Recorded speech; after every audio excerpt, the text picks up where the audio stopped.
Hello, everyone, and welcome to Erin's PhD talk. So I'm just going to get straight in and introduce Erin. So she's a fifth-year PhD candidate here at UTIG.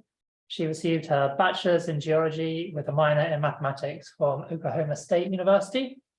And during her undergrad, she used magnetic data to research continental rift reactivation and linkages in the Rukwa Rift of the East African Rift System. At UT, she's been studying numerical modeling of plate tectonics with her advisor, Torsten Becker, as well as contributing to the Aspect code base and also being a former organizer of UTIG Discussion Hour. So yeah, looking forward to your talk. So yes, please take it away. Hey. Well, so yeah, I'm going to be talking about my research that I've been doing here at UT for the past 5 years. There's going to be a little bit to cover, but we'll get through it. So yeah, numerical modeling of mantle convection with damage rheology to understand dynamics of plate tectonics is it's a pretty broad title, but it kind of still encompasses everything that I've done. So this is one of my models in the background, mostly just to make it look cool, because like glaciologists, marine science people always get these pretty pictures that they get to put in the background, so we're going with this. But to kind of start out, why numerical modeling? Why should people care about potentially theoretical numerical models? Well, this is a map of the Earth. It's showing earthquakes from 2000 to 2008, which are color-coded based on depth.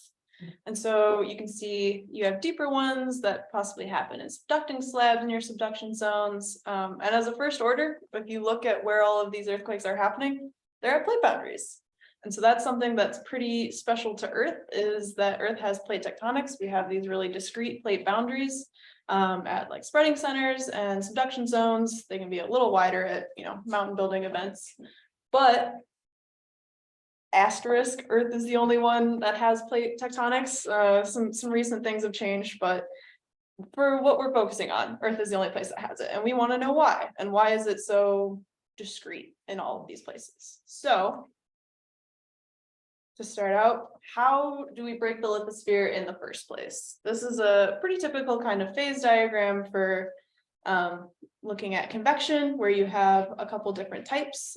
You have mobile convection, which tends to happen in a pretty low yield stress over a range of Rayleigh numbers. You have plate-like mantle convection, where you have higher yield stresses and sort of more cohesive plates, but still mobile edges, where you have subduction and things like that. And then all the way on the right, where you have really high yield stresses, you can have stagnant late convection, which is where your surface isn't moving at all, but you're still having convection happening under the surface. And in between there, you can kind of get a thin band of sort of episodic, where you might transition from a stagnant lid to mobile for a little bit and then back, things like that. So here are some sort of early mantle convection numerical models done by Tackley in the beginning of 2000, looking at how increasing yield stress affects your tectonic convection planform. So as you get to a higher yield stress, you have that stagnant lid versus fairly mobile. So how do people approach breaking plates? You can have lots of different yield stresses and things like that. Another way people try and break plates is by using different constitutive laws, whether that's something like plasticity, rate and state friction, strain rate weakening, or some type of power law. And so this is kind of what happens with your stress and strain rate with those. And if you translate that into numerical models, you can see things like this in your vorticity. And your vorticity is essentially, if you're looking at the surface velocity, it's going to be kind of the spin component of your velocity on the surface. So this is what it would look like on Earth, where you have sort of large spin motions that happen along strike slip boundaries. And so if you look at, using these different constitutive laws, which ones can kind of give you more of that toroidal motion is generally something we want to go towards, because it is pretty hard to try and replicate that. That's one of the harder things, is trying to get strike slip toroidal motion versus colloidal kind of up and down motion. It's pretty easy to do in mantle convection. So one of the words in that title that we had on the screen was damage. And so why are we using that? Why do we think it's important? Because we've seen in the past that including sort of damage or sort of grain size reduction, any of those sort of grain processes can basically replicate things that we see today. So this is numerical modeling done recently that was mimicking sort of the Japan trench. And so with a damage in there, you can kind of match whether that's seismic or seismic tomography. You can kind of relatively match what's happening. You get segmentation in your subduction zone, subduction plate. So that's why we think it's probably an important process to add. So not to be forgotten when we're talking about mantle convection is the actual mantle. So this is, a bit of a cartoon cross section just to get you thinking of the different things that are important, whether that's some subducting plates. You have your mantle plumes coming up from the bottom because you have sort of that heat discrepancy coming from the core. So you have some component of bottom heating there, and there's also a component of internal heating in the mantle coming from radiogenic heating, decay of materials in the mantle. So yeah, you can get hotspots, volcanoes, mid-ocean ridges, small scale convection, segmentation of slabs sitting on the boundary, LLSVPs, lots of complexity. Which brings us into some different approaches to geodynamic modeling. The Earth is really, really complicated. There's a lot of things you can add into these mantle convection models to sort of replicate what we see. You can throw everything in the kitchen sink, all of the physics, all of the data that we have, and you can put it all in a mantle convection model and like a 3D spherical one. You can prescribe plate velocities on the surface from G plates, look at using plate reconstructions. You can use seismic tomography to try and figure out where slabs went. You can do all of this, and it'll give you a very, very computationally expensive model to run. And it will be Earth-like, but you sort of don't know what you're seeing comes from what thing. So sort of the other way that people do this is with kind of like a single physics model. So where you have a nice clean sink and damage rheology is the only thing in there. So that's the approach that I've been using for my PhD, is just mostly focusing on damage rheology to try and see if a question comes later. But trying to see if that is sort of a helpful thing to create Earth-like plate tectonics. So what is a damage rheology? It's essentially a mechanism to describe rock deformation, reactivation in a mantle convection model by combining strain weakening and strain healing. So this originally comes from Fuchs and Becker 2019. So when we see this start over, you have viscosity and strain here. And so you start with a subducting slab that shuts off, and you're able to advect your little kernel of strain in that cold lithosphere that then reactivates into a subduction zone. So this is your equation for strain healing, where it's essentially a temperature and time dependent thing. So you can do this in sort of like a fully mechanical way that becomes more expensive. So we're doing this in sort of a less expensive, maybe a little hand wavy, but it's been backed up and compared to different grain damage rheologies and grain laws. So it does give us a very, very similar effect in a bit of an easier way. So this is, broadly how it happens in the model. You compute your viscosity, you do your stress, strain rate, then you can apply your strain weakening, and then your strain healing, and then your plastic yielding. And so this is really important for lithosphere processes, which is how, in the cold lithosphere, you're able to sort of hold on to that strain and it can be reactivated down the line. So sort of the overarching research question for the couple of projects I'm going to show you guys is, does adding a damage rheology to a viscoplastic mantle convection model increase the probability of Earth-like plate tectonics? That's what I've been trying to answer for 5 years. So how do we do this? I have used ASPECT, which stands for Advanced Solver for Problems in Earth's Convection. It's a open source code. It's hosted by the Computational Infrastructure for Geodynamics. It is a C++ finite elements mantle convection code that is built on TL2, Trilinos, and P4est, which is essentially saying that those libraries kind of deal with the meshing, some of the linear algebra, some of the more complicated, heavier weight things, and then Aspect is essentially only really cares about the mantle convection part of it. And so what's special to Aspect is it has adaptive mesh refinement. You can see this in the logo on the left side. You can have more resolved mesh in areas that you're interested in, whether that's plumes, spectrum slabs, lithosphere, and then you can have coarser mesh in areas where less things are happening, which helps with computational efficiency when you're running really, really big models. It was originally designed for large-scale mantle convection modeling, but now it's used for honestly just about any kind of modeling from the core to the crust. People have taken it a lot of different directions. And so these are the base equations that Aspect solves as well. So it didn't work out of the box. I had to add some stuff to Aspect itself to be able to do what I wanted to do. So one of those things was a new viscosity law.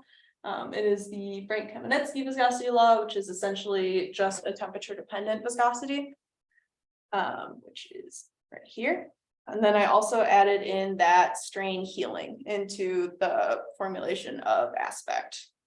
Again, that's that equation, and this is just kind of how Aspect is set up. You have different material models, and within those you have different rheologies that you can pull from, and it's kind of where I've had to modify code in all those places. And I've also added depth-dependent yield stress and like a quasi-melt asthenosphere. So basic model setup. I've got a couple of different sections, but they pretty much all start from sort of the same base. So we're going to go over that now, and then I'll mention if anything changes for these different things. So this is the geometry we're going to start with. It's a 2D quarter annulus. So on the left here is temperature, and on the right is viscosity. And so in most of these models, I only impose a temperature at the surface or at the bottom, and then a temperature for just mantle. These are all using a viscoplastic rheology. These are all oceanic crust compositions, so just kind of your average basalt. But that's important to keep in mind when we get later down the line. This is just oceanic crust. There's no continents in it. We kind of play around with some different heating styles, whether that's all internal heating based on radiogenic heating, or all bottom heating, or mixed heating, which has both. And in some cases, we impose a viscosity jump at the 660 phase transition, because we think that's a pretty realistic thing that then affects the viscosity in different parts of the mantle. So computational needs, these models I've run on anywhere from 24 to 1500 cores. So TAC has been my best friend through this project. Some of these runtimes are 2 hours, some of them are multiple weeks. So those are going to be the ones you'll see at the end, are the really big models. So if this is our sort of initial setup with our adaptive mesh refinement, this is kind of what it looks like in action. So yeah. All right, here we go. So broken this up into just vaguely two sections of 2D modeling and 3D modeling. So we're going to start with 2D modeling of slab dynamics. So when we think about slab dynamics and we think about the Earth, we know that there are lots of different ways in that slab subduct, whether that's different dips, different thicknesses, different speeds, things like that. And in the past, to model these different ways that we see subduction happening, people have generally, to recreate these different regimes or modes, have had to prescribe a lot of things in a model, whether that's the thickness of the slab, the surface velocity, the weakness in the slab, things like that, to sort of get these different regimes that might be things that we see on Earth. And then also incorporating things like trying to get trench rollback or trench advance with weak and strong slabs and different boxes and things like that. And it's kind of had been yet to be shown that you could get multiple of these slab modes in a single model. So that was something that we kind of wanted to see, because we know, in a convecting model, you're going to see slabs do different things. So we tried 3 different heating modes. So we had our bottom heating, our internal heating, and our mixed heating. And we were able to show that we can get different modes of subduction throughout these models without changing any parameters. So this is no free surface on the top, no prescribed velocity. This is just setting those initial boundaries that I showed a couple slides before, letting it run. And so we see 3 different modes that come out of this. Mode 1 we described as kind of a buckling. So you kind of see the slab as it descends into the lower mantle is kind of buckling back and forth in these different heating regimes. Mode 2 described as a flushing, so where the slab is descending sort of straight into the lower mantle without a whole lot of buckling happening. And then mode 3 described as ponding, where when your slab is subducting, it kind of sits on that viscosity transition before continuing into the lower mantle. So we see these different modes, but why? So generally think that different thicknesses of the lithosphere or the plates and velocity of the trench movement or the velocity of the plates on either side are probably keys to those. So in our models, because we're not prescribing any velocity, we can have trench rollback and trench advance happening freely. We also have periodic boundaries. So if the slab kind of goes out of one side of the model, it just comes back in at the other side. So if we're looking at slab thicknesses for our different modes, in modes 1 and 3, we see that one side of the subduction zone is generally thicker than the other. And while in mode 2, we have pretty much very similar thicknesses in the 2 overriding plates. So it means something else must be going on. So we take a look at surface velocity for the different subduction modes. So here you have mode 1, 2, and 3. And so modes 1 and 3 still look pretty similar. The difference comes from sort of the change in speed over the trench. So in mode 1, you have a larger change in speed versus mode 3, which kind of makes sense when you're thinking about it, because in mode 3, that's where we see ponding on that viscosity transition. So if the speed is slower, it kind of sits there before it falls in, whereas in mode 1, it's subducting a little faster, so it's able to buckle down into the mantle. While in mode 2, it's pretty similar speeds on either side, but faster than the other 2. It's kind of hard to see the numbers on the slide here, but it is faster, so that's kind of why it dumps straight into the mantle. So we also want to look at surface velocity over time in a model like this. So we ran these for a very, very long time, 15 billion years in model time, which obviously is much longer than the Earth, but it's not exactly an Earth-like model. So we're just trying to see this happening over time. So, that first billion years is really just waiting for an initial overturn, and then you want your model to get to steady state before you can really say, oh, look, we found something. So in this model, we've mapped out the different modes as they happen over time. So mode 1 is orange, mode 2 is red, and mode 3 is blue. So you can kind of see there are long periods where they're just dominated by one sort of mode. Like here, a little over 1 billion years. Here, mode 1 happens for 3 billion years before things transition. So it is definitely time dependent as well.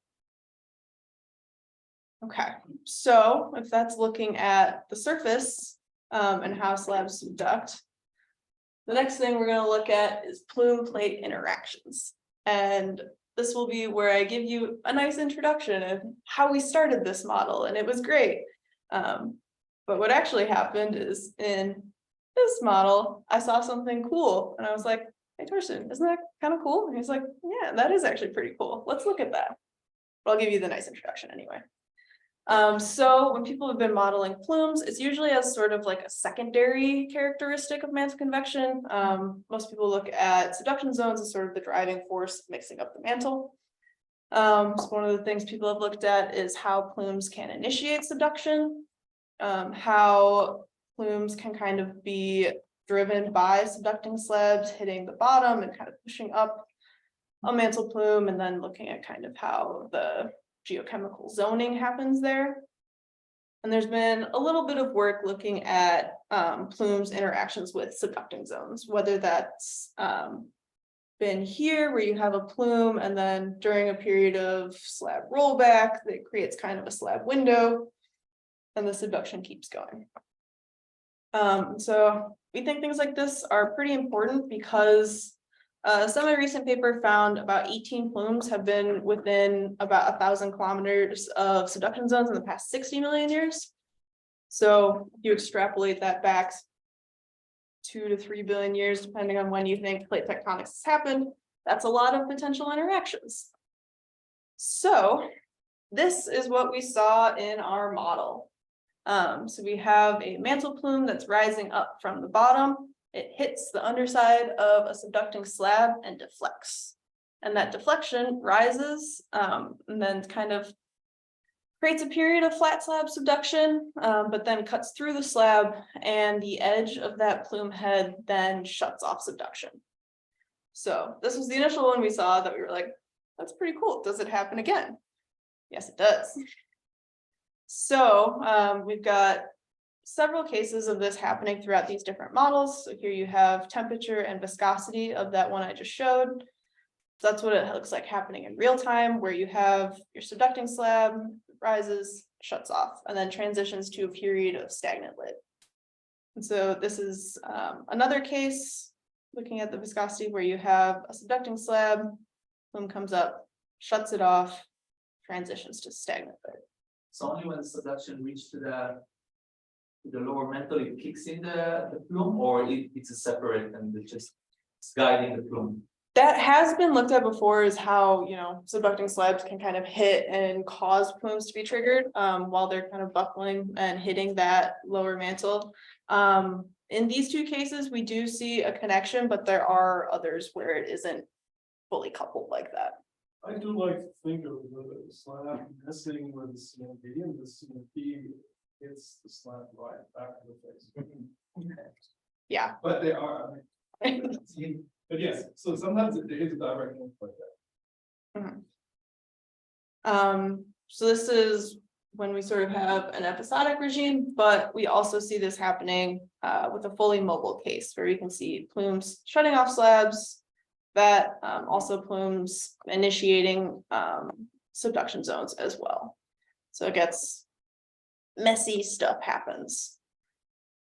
And so all of these models have used our damage rheology, but we're trying to understand what causes these terminations to happen.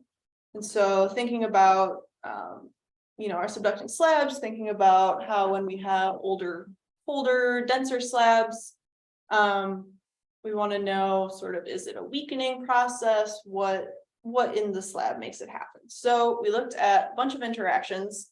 So this green color is where you have plume slab interactions that end in termination. And this color is where you have plume slab interactions that do not end in terminations. So if we look at these, you can see for the cases that terminate, there is some variability, but generally the slab internal temperature is higher than in cases where there isn't a termination. So this leads us to believe that these terminations are more possible when you have sort of warmer, younger slabs versus colder, older slabs. So another thing we wanted to look at is if you change the yield stress in a model, which changes the yield stress of the slab, what's going to happen? So we set up two different models that have really a pretty small change in yield stress overall. One is 65 MPa yield stress and one is 60. To kind of see what the difference is. And even with that really small change in yield stress, we do see a difference in regime. So this is looking at heat flow out of the surface, which I essentially scaled up to be as if it was a fully 3D globe. And so these dashed lines are showing where you have plume slab terminations. So this is essentially like a period of mobile lid, a termination happens, and it shuts off goes to stagnant lid. It reactivates, and sort of that same process happens multiple times over time. But not every period of preceding stagnant lid is caused by a termination. Is also important to note. But in our model with a lower yield stress, we see that after a couple of these sort of episodic convections, we transition into a fully mobile lid. So there is, some control of the yield stress on the overall convection regime, which we've seen from those regime diagrams at the beginning. So that's important when you're thinking about sort of these transitions from stagnant to mobile or episodic to mobile, is maybe these are reminiscent of something like the initial transition in early Earth, or maybe other planetary evolutions. So maybe that's something like on Venus, where they've done a lot of analog modeling of these sort of things, where you're maybe in a regime that's close to convecting with the stagnant lid. Maybe there's some amount of hysteresis, where it depends on like kind of what direction you're hitting it from, so where you might have stagnant lid, a little bit of mobile, and then back to stagnant. Whether it's maybe something reminiscent of Europa, where you've had a few periods of mobility interspersed with stagnant, or if it's like the initial transition from stagnant lid on Earth to plate tectonics. But these are 2D models. How can we compare them to the Earth? So we looked at, this is a paper that Ian actually suggested, was could be sort of the same thing, where you have a plume sitting underneath a subducting slab that shuts it off and actually caused the Karoo-Fair large igneous province. Or what we compared it to in our paper is a section of the South American subduction zone that was thought to have sort of a far-field plume and a slab hole that the plume took advantage of. But if we look at cross sections of seismic tomography, we've kind of drawn out where potentially that plume could be sitting on the underside of that slab. And if it potentially warmed up the slab enough to where we see those terminations happening, it could take advantage and kind of shut off some of the subduction in the future. So 3D modeling, we're going to talk about plumes and faults. You might be thinking, yeah, I mean, it's cool. It's 2D though. The Earth is 3D. And you'd be right. And you would sound like one of the reviewers we had on our paper, where yes, it could be harder to do this in 3D. But not to spoil it, it does happen. So transitioning into 3D models, this is a chunk of a 3D spherical model. So it's just kind of, take a little chunk out of the Earth. It's still spherical, but it runs a little faster than a fully 3D spherical model. And so we are looking from the top down at the core, and this is showing basically temperature thresholds. So the blue is going to be your plates and subducting slabs, and then the warm is going to be your plumes when you're hitting the surface. So we let this run. You're going to see a couple of outlines of where we see these plume slab terminations happening. So here's your first one, where a plume pinches out that slab, shuts it off. Happens again up there, happens again right there between two slabs pinching it out. Happens again right there where the kind of saw the plume bend underneath and then come back up. And then there's one more that's going to happen right there, that kind of pinch out of the slab. So it did happen in 3D, which is really cool, and it ended up shutting off subduction zones. But we also want to see kind of, this is what it looks like if it's not moving. So this is, I think, the third one that popped up, is you have your mantle plume right here and your subducting slab here. So this is the box is outlining what you're seeing on the left. That's kind of if you were sitting in the mantle looking up. So there's your plume, and over time it impinges on that subduction zone and starts shutting off, where you have at the beginning a slab window, but then the subducting slab fully pinches off and subduction shuts off. So on the right here, you are looking at surface maps of total strain. And so this is a non-dimensional number. This is just kind of showing us what's going on with the damage, where the plumes are going to be black because they are hot, they're introducing a lot of temperature, so that means that there's no strain accumulation there anymore because of our strain healing. And then the warmer temperatures are showing where you have higher strain accumulation. And this is generally, you'll see outlines of subduction zones that show that sort of strain.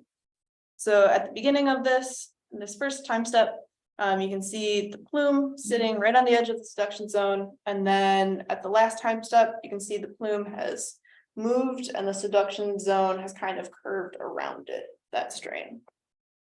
And so looking further into seeing kind of what this looks like on the surface, this is this same termination that we have here.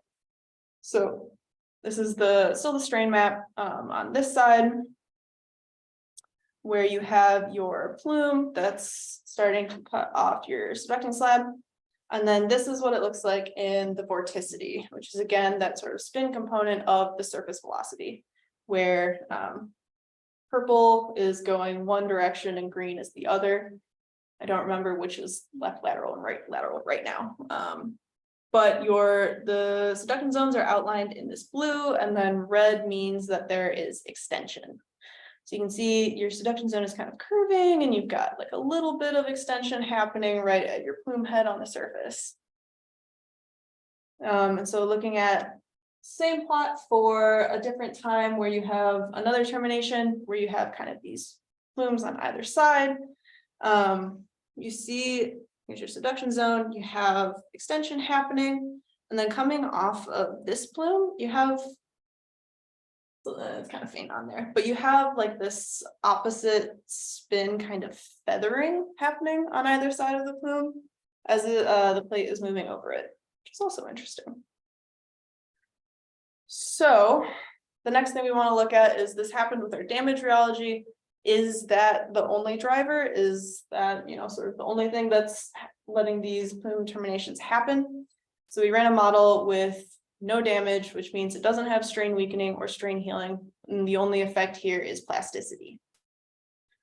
So the other thing that's important in this is when we run models with no damage, typically we have to lower our yield stress a lot. But here is where we have a possible termination where we had a plume kind of right on the edge and a slab moved over the edge of it. These models don't have periodic boundaries, so it's a little more up in the air if that's a fully believable thing or maybe an edge effect. But generally, we don't see as many of these things happening in no damage models, which leads us to believe it's most likely an effect of our damage rheology. And this is what it looks like again on the surface. When we don't have our damage rheology, our total strain is much higher because it just builds and builds and builds. Essentially, there's no way to heal any of that strain out. But you don't see a whole lot on the surface. There's no really extension happening over that plume. So unsure. Okay, so I promised you some faults. So this is the next part. Thinking about transform faults. I mentioned at the beginning that these have been pretty typically hard to produce in mantle convection models in the past because they're really discrete as one. They're, a fracture comes from a fracture zone that's happening when you have spreading ridges and then sort of that opposite sense of motion in the middle from where the spreading ridges kind of move out. And so people have been trying to hunt these down in various ways over, the past 40 years, I think, has been technically numerical modeling of mantle convection. So this could be in a way if you're looking at thermomechanical modeling of how spreading ridges might link up when you're adding, this axis is adding strain weakening to it. You can look at more recently, if you prescribe offsetting ridges, how those would end up connecting with, different rheologies, whether that's, this is specifically adding strain weakening in these models. Or in the way that I'm kind of doing it, trying to get these transform faults happening out of a freely convecting 3D mantle convection model. So in this case, they were looking at the effect of yield stress. And so far, this paper is, I think, still the only one that's been able to produce transform faults in, a fully convecting 3D model. And it wasn't a super satisfying answer. They didn't have any weakening, so it was mostly just plasticity. And from reading the paper and asking the authors, like, how did you do it? What happened? What was different? And the response was essentially, it's a very specific yield stress. And it must be a very, very specific yield stress because no one has really been able to replicate this or to get it in their models. Potentially until now. So to try and get these transform faults, we've looked at a couple different things. We started with 3D box models. And so these are pretty large extents. The depth is, the depth of the CMB. So that's 3,000 kilometers. And then it's a 6x6x1 aspect ratio. These are really, really large. It's like almost half of the globe is sort of the same extent as this. And in these cases, we're doing purely internal heating, because as you can see from some of the past models that incorporated mixed heating or bottom heating, plumes mess everything up. So it gets really hard when you're trying to investigate, sort of small scale surface processes. So we use just internal heating to see what happens. And so here up top, you have your viscosity, and then that total strain again on the bottom. And this white line is showing where your cross section is coming through. So you have no damage on the left, damage on the right, otherwise completely the same. So this is what it looks like when it convects. And if you watch it, you can see in the no damage, you generally have really, really wide extents of these kind of overlapping spreading ridges, which isn't very Earth-like. I showed in that first plot where you have spreading ridge transfer fault. And so in our damage model, we get a little bit closer by having these sort of more linear, discrete spreading ridges in our model, and then more cohesive plate around it. And again, these are just oceanic. So to try and understand and see if we get transform faults, we're going to be plotting. So this is the surface of the model that we're looking at in map view. We have divergence on the left, so you'll have subduction zones are going to be in blue and spreading ridges are in red. And then your vorticity on the right, which is what we're going to be kind of looking at to see these transform faults. And we think they're going to show up by having sort of your spreading ridges that are offset in one color, and then your transform fault should be connecting them in the middle in the opposite color as like an opposite sense of motion, because that's how transform faults work theoretically. So we're going to look at this section here. So we see kind of a decomposition of spreading ridges going into a subduction zone here. So if you look at this in the vorticity, we see this period at first has like a lot of overlapping stepping that has an opposite sense of motion broadly in the middle. And then you get this sort of other broad zone. So it's not like a definite transform fault, but it's interesting sort of overlapping spreading ridge action, things like that. And we see these kind of repeated throughout the model as well in different areas. And so if you look at this in other areas in the model, you see these, really very linear, very sort of discrete spreading ridges. When we have periods of fast subduction in these models, we see kind of this huge ridge decomposition happening in the back arc region, which is also interesting. So like there you go. And you also get these sort of like almost horsetail splay faults happening at the end of your subduction zones. Essentially, a lot of really interesting dynamics that don't fully quite understand yet. Again, there's that sort of decomposition in the back arc region. So when we're thinking about this again, our case with our damage rheology versus a case with no damage. And it seems like generally our case without damage has much more diffuse ridge systems happening at kind of comparable plate velocities. So here, you can kind of watch it happen. It's more widespread than in the damage model. you do see the same sort of decomposition in the fast subduction. But even out here, you see sort of those kind of wide overlapping regions. And if we compare where you have damage on the right and no damage on the left, at sort of comparable velocities on the surface, you see those much wider areas compared to kind of thinner spreading ridges. So, contrary to what some people think, we know the Earth isn't flat. So we want to see sort of the effect that sphericity might have on these surface dynamics, because that's kind of one of the schools of thought, is that sphericity will lead to more transform faults. In mantle convection models, I think there's something with, you know, the opening on a curved surface that could lead to transforms. So this is what it looks like when we plot our 3D chunk models in the same way. So as we watch this go, it is a little bit of a different pattern, you know, maybe shorter lived, more curved subduction happening. As we look at this, maybe if you've got some quick eyes, you might see some things happening in the vorticity. Yeah, so that's what it looks like while convecting. And does it happen? It does. We do see transform-like faults happening in our models. So this is a map of viscosity showing kind of two offset spreading ridges. So you can see that here in your divergence. And at first, at this time step, it's pretty faint. You can see sort of purple there, purple there. On there, you can't see it, but on my screen you can. And then as you move through these time steps, you see this pattern sort of more strongly show up, where you have two senses of motion in your spreading ridges, and then opposite sense in the middle, that we think would be something like a transform fault. So map that up.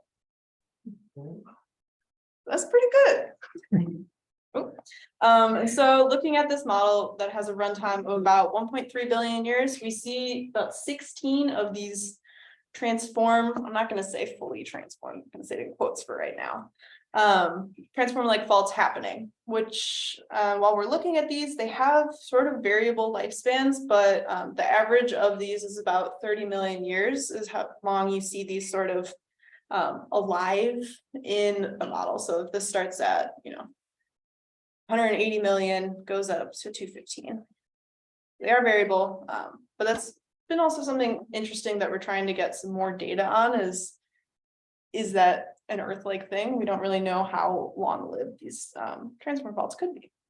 But this is a big win. This happened recently, and it means something happened in these 5 years. So takeaways, we've talked about a couple different things. We've seen multiple slab dynamics present in a single model. We've seen the effect of mantle plumes on subduction, whether that leads to a full termination or sometimes pausing, shutting off segments. And we've also seen the development of transform faults in models, as well as lots of other interesting fault features that you're still actively working on decoding. But yeah, that's all I've got for right now. Thank you.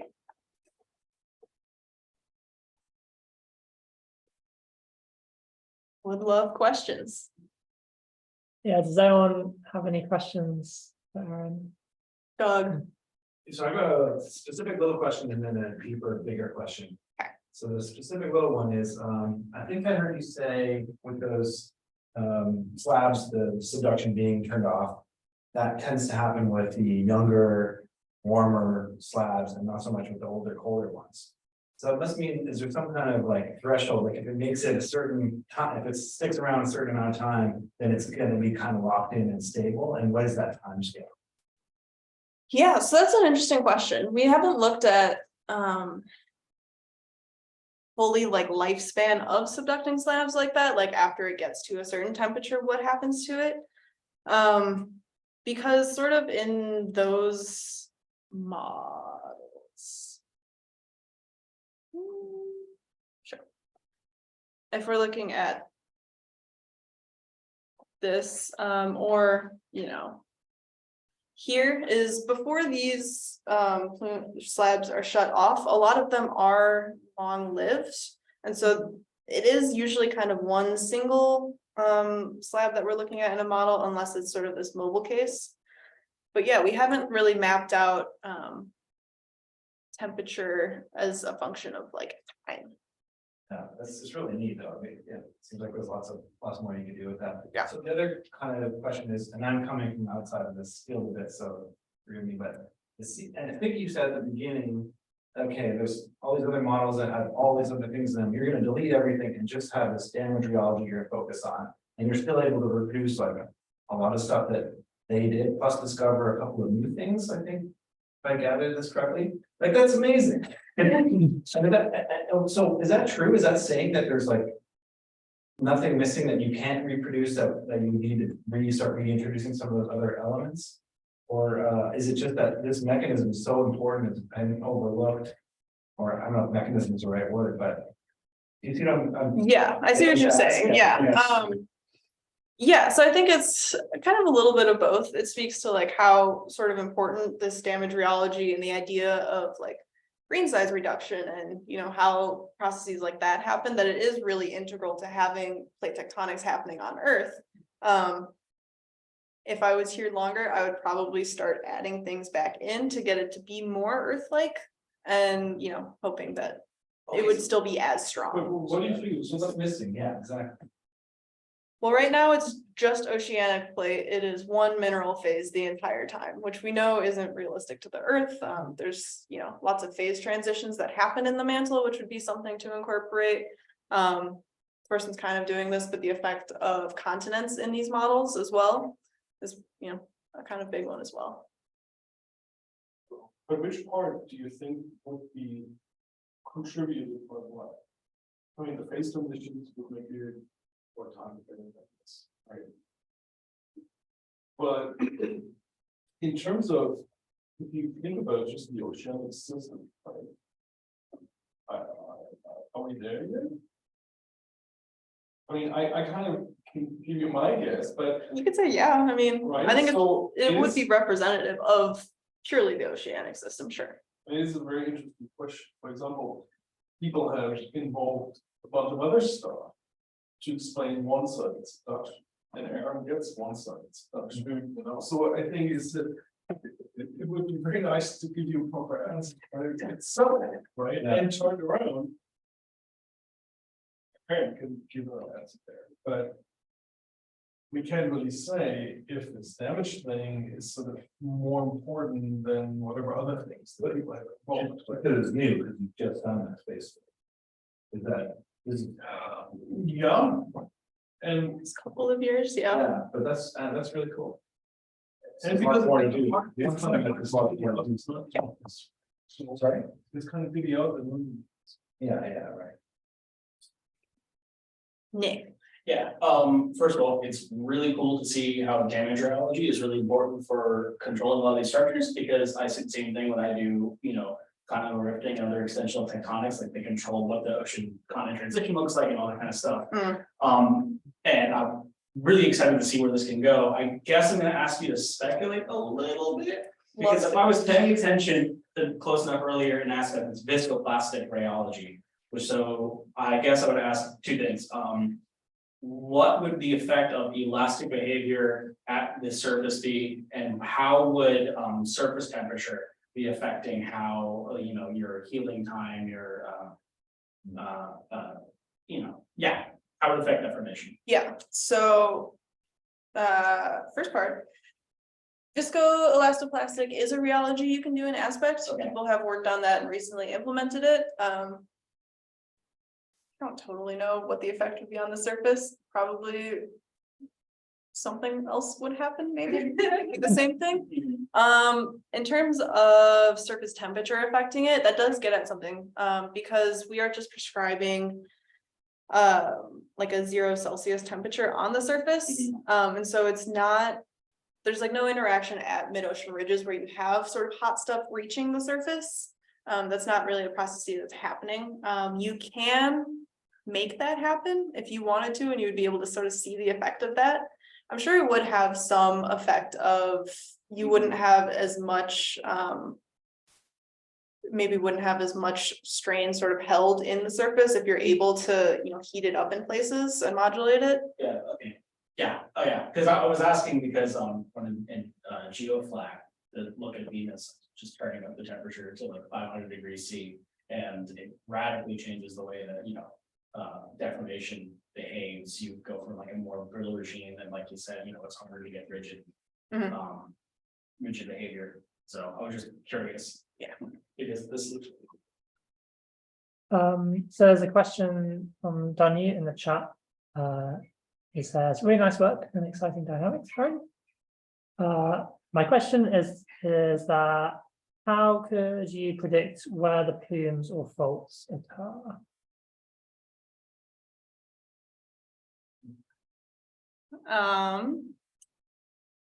Predicting where plumes could occur, I mean, we kind of mentioned it in the talk, is a lot of times plumes will be triggered where you have subducting slabs that hit that sort of bottom layer and then mess with it. So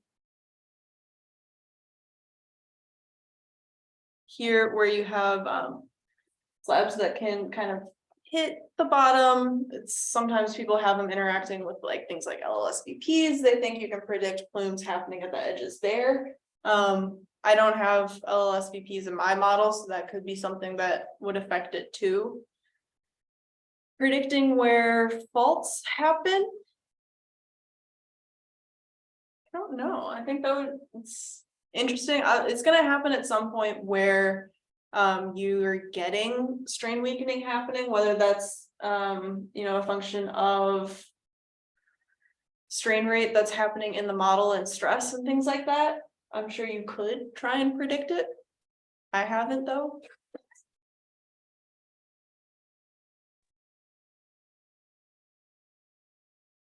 Yeah. Yeah, thanks, Erin. Can you hear me? Yeah, we can hear. Yeah, this is doing. So I was just wondering, so if you change the initial conditions, and could you still have the same, the plumes and the faults will occur at the same locations, or is there any parameters that control where they occur, kind of things, how many they will occur? Yeah, seems they just sometimes they just come out your model, right?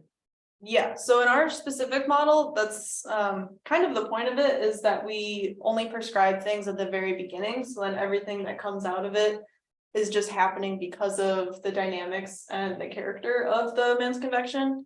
There are other people who will put in sort of weaknesses and things like that to be able to kind of make these faults happen. But yeah, in our case, it's just happening naturally. So there's no sort of real way to predict where those things might happen. Luke, Yeah, thank you. Yeah. Luke, your hand is raised.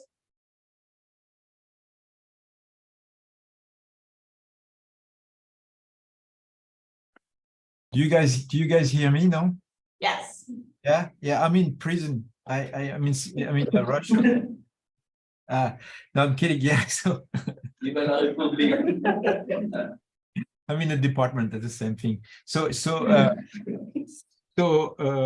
Yeah, I was wondering, maybe you answered the question already, or you talked about it. I didn't hear very well over there.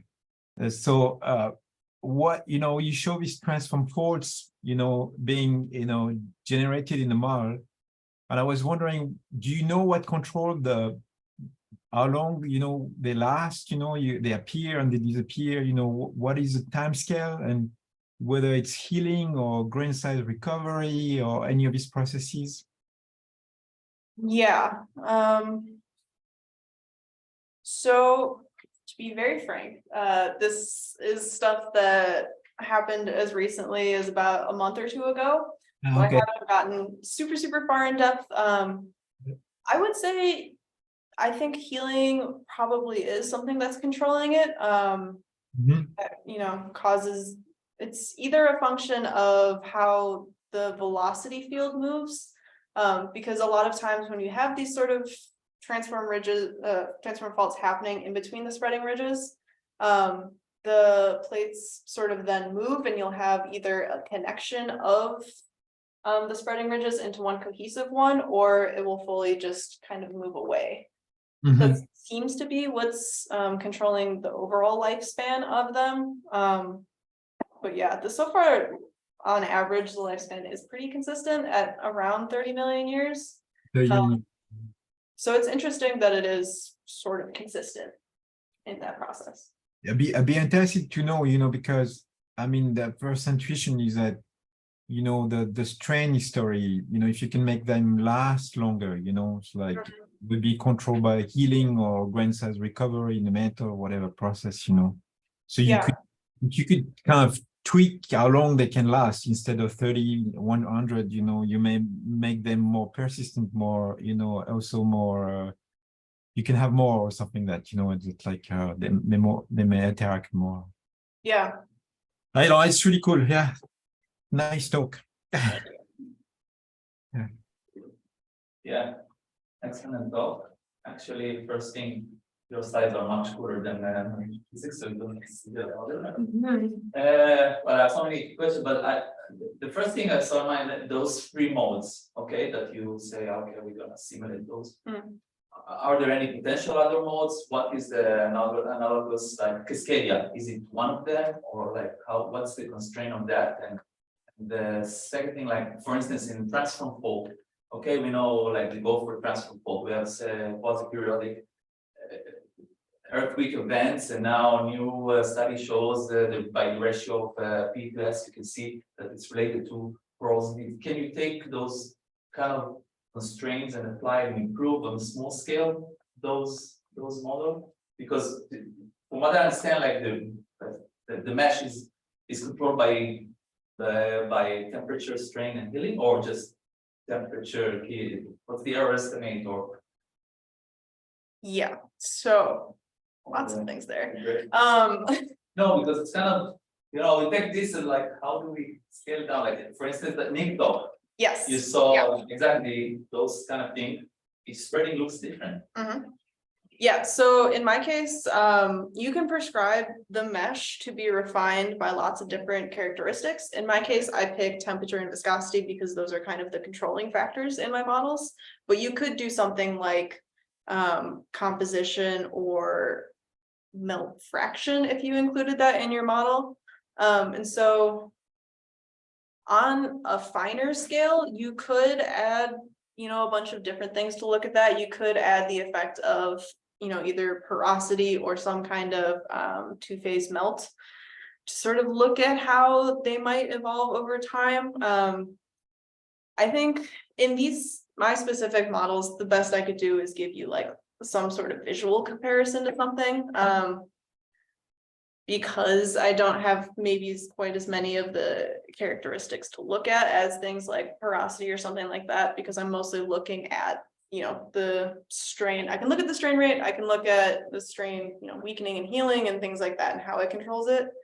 But that's kind of it for these models. In terms of the slab dynamics, those were kind of just the modes that we happened to see coming out of it. I'm sure if you could change around, you know, parameters, you could see something else happen. It's kind of the beauty of numerical mantle convection models. Change one thing and the whole thing is completely different. If you want me to name subduction zones off the top of my head, we can do that. For instance, similar different interaction between the discontinuities, the 16, 14, like if those kind of. Yeah, I mean, something like the Izubonin or something like that, that has, you know, really steep dip with really deep earthquakes, and then transitioning to the mantle. There's things like, yeah, on that sort of Western Pacific coast, I would say are reminiscent of some of like the mode 1 or mode 3. There's things that you could probably look at and like match from seismic tomography and things like that to try to compare them to real world cases. Real world is. I mean, so just to know, to both this question, it looks, this is not happening in isolation, and people have done more, not a whole lot more, but some more transform fault modeling, and Taras Garia's group, for example, has shown that the transform fault morphology strongly depends on the degree of localization and healing. but also on the details of the surface near thermal structure. And for that, porous flow and hydrothermal circulation will be really important. So you can think of those as controlling the shallow thermal structure. And then, like Luke said, you know, the weakening and the healing, controlling the lifetime and how things work out. But what hasn't been done is to do this in a fully dynamic way, as what Erin is trying to do, right? And so if you prescribe more, you can get more at the actual structure, right? But you can't really say why is it there in the first place as much, right? And so Erin is coming on that from the other angle. Well, ideally, right, we want to do both, but it's just not quite there.